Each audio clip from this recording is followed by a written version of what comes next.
ir pyst. Koncertas atšauktas. Nu pilna šikna, daugiau nepasakysiu. Sveiki, draugai.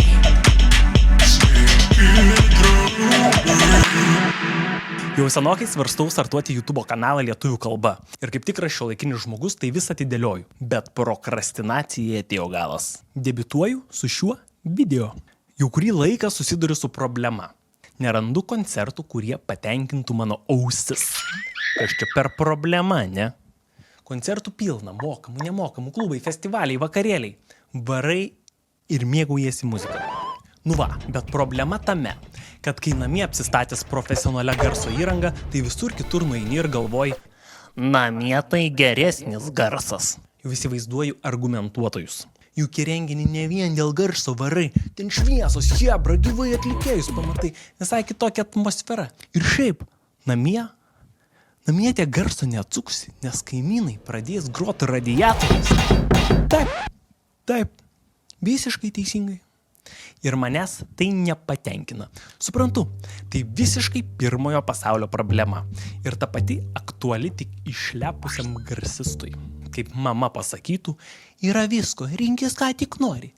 Bet tik neįtinka nieks. Nu pilna šikna, daugiau nepasakysi.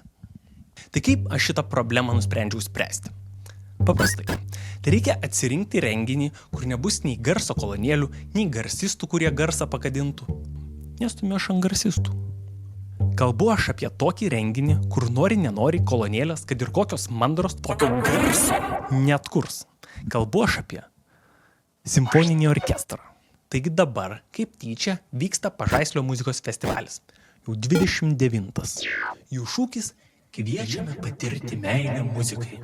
Tai galvoju, nu davai, čia tokios ne šiaip savo akustinės erdvės, ne įrašai, akustinių instrumentų vibracijos. Tai galvoju, pabandom, patirkim. Išnagrinėjau festivalio programą, nelabai čia tų simfoninių orkestrų matosi, bet yra. Ir jau nusiteikiau lankytis, eksperimentuoti, patirti. Vis tiek gyvas garsas, akustika, patrauklios erdvės. Jau dėliojasi datas kalendoriui, kur čia patogiau apsilankyti. Matau Liepos 9. Belgijos kamerinis orkestras Kauno valstybiniai filharmonijai. Volia, einu pirkti bilietų ir pyst. Koncertas atšauktas. Nu gerai, nepasiduosiu. Išlepusios ausys jau turi lūkesčių patirti dar nepatirtų vibracijų. Renkamės toliau. Gerai, matau. Turkų pianistas Džanas Čakmūras.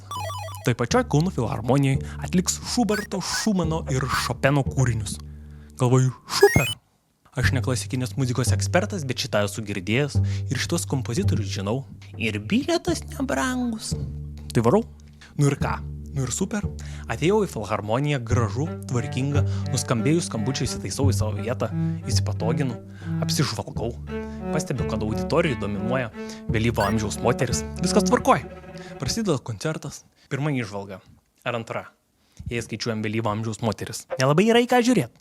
Ir čia ne kritika. Tiesiog atrodo, kad viskas dabar šviečia, blizga, blaško, bando stimuliuoti, atkreip dėmesį. Tokia ramybė šį kartą atgaiva. Aišku, gali spoksoti atlikėją, bandyti pajausti jo emociją, bet kiek paspoksojęs, gali tiesiog užsimerkti ir mėgautis fortepijono garsais. Ir vienu kitu atsikrenkštimu. Ir nusikosijimu. Ir kartais ūžiančių ventiliatorių.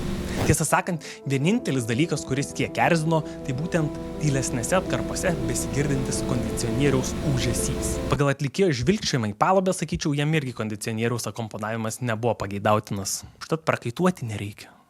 Bendrai, po koncerto išėjau labai patenkintas. Toks atsipalaidavęs, su tokia gilia vidinė ramybė, kaip po gilios meditacijos. Žodžiu, super. A few minutes later. Pagalvojau, prasieisiu Laisvės alėją. Prisėsiu, pasklaidysiu festivalio programą, pažiūrėsiu, kas dar manęs laukia. Ir prisistato pilietis. Pradeda piršti Jėzų Kristų. Tačiau kita istorija. Dabar ne apie Kristų, dabar apie nelaimėlį Jobą. Matot, vienas iš Pažaislio festivalio renginių – nelaimėlis Jobas.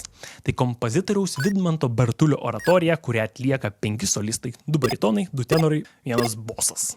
Kauno valstybinis choras ir svarbiausia Kauno miesto simfoninis orkestras. Šis kūrinys Bartuliui pelnė Lietuvos kompozitorių sąjungos prizą už geriausią orkestrinį kūrinį bei metų kompozitoriaus vardą. Atrodo viskas, ko norėjau. Ir dar nemokamai. Tik vienas niuansas. Kvietimus į renginį reikia atsiimti Kauno filharmonijos kasoje. Ką aš ir padariau, pirkdamas bilietą į Džano Čakmūro koncertą. Nelaimėlis Jobas. Kam neaišku, bet smalsu, tai istorija iš Senojo testamento apie žmogų vardu Jobas. Jis labai geras, bagotas ir sėkmingai gyvenantis dorą gyvenimą. Tuo tarpu vieną dieną pas Dievą prisistato angelai ir su jais kartu šėtonas. Šėtonas meta iššūkį Dievui, tvirtindamas, kad Jobas yra ištikimas tik todėl, kad yra toks palaimintas. Dievas tada leidžia šėtonui protestuoti Jobą ir jo pasišventimą, atimdamas jo turtus, sveikatą ir šeimą. Toliau seka pokalbis tarp Jobo ir jį aplankiusių draugų, kurie sako, kad jis turi būti kažkuo nusidėjęs, jog nusipelnė tokių kančių, bet Jobas tvirtina savo nekaltumą. Jis klausė Dievo, stengdamasi suprasti, kodėl jį ištiko tokios nelaimės. Galiausiai Dievas atsako, ne kiek pateikdamas tiesioginius atsakymus, bet primindamas apie savo visą galybę ir žmogaus supratimo ribotumą. Esmė maždaug tokia. Gyvenimo kančios yra sudėtingos ir dažnai neteisingos. Bet išlaikant tikėjimą ir dorybę, per sunkumus galima įgyti išminties ir geresnį ryšį su dieviškumu. Žodžiu, per kančias į žvaigždes. Jobas ką prarado, atgavo dvigubai. Aišku, aš viso šito nesupratau klausydamas Bartulio oratorijos, nes dainuojama lotyniškai, o ne lietuviškai, kas būtų visai malonu.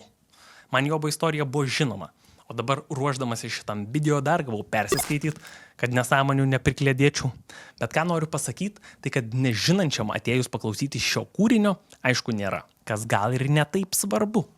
Pats kompozitorius sakė, norėjosi kiek kitaip traktuoti Senojo testamento istoriją apie Jobą, parodyti jį kaip dviejų jėgų, aukščiausios ir žemiausios, įkaitą. Iš šio kiek kitokio požiūrio ir kilo kūrinio pavadinimas, tarsi sufleruojantis klausytojui, kad šventojo rašto Jobo knyga nėra atpasakojama nuosekliai. Ir ne dėl teksto gėjau klausytis, o dėl garso. Tai kaipgi garsas?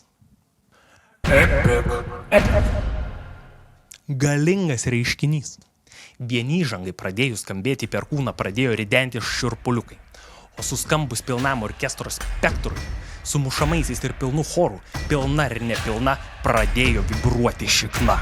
Tokią štai jėgą demonstruoja 130 profesionalų ant scenos be mikrofonų ir be garsiakalbių. Tik didinga akustika. Aišku, čia tik pirmas įspūdis. Po to dar visa valanda muzikos. Tiesa, vieno dalyko bijojau. Bijojau, kad kaip būdinga daugeliui modernios klasikinės muzikos bus labai daug disonanso. Disonanso buvo, bet daug kentėti neteko. Tikrai ne kaip Jobui. Ir ne todėl, kad grot kažkas nemoka.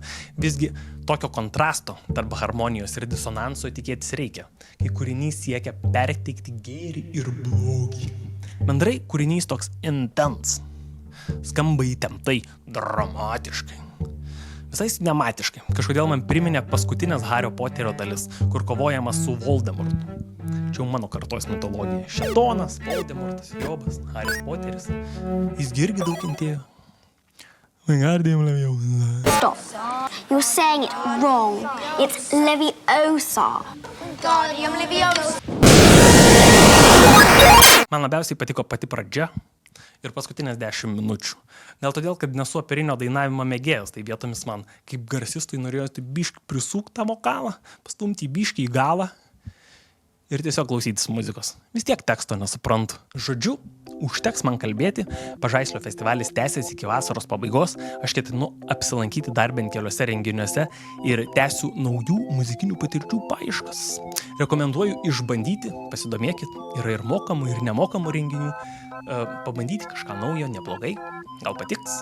Prenumeruokit kanalą, palikit komentarą. Netolimoje ateityje pasirodys naujojo Billie Eilish albumo apžvalga ir remixas kitame kanale. Tai galite užprenumeruoti, jei dar neužprenumeruotas. Taip pat kitame mano kanale galite rasti mano naujausią Olivijos Rodrigo remixą. Tai eikit, klausykit ir iki susimatymo.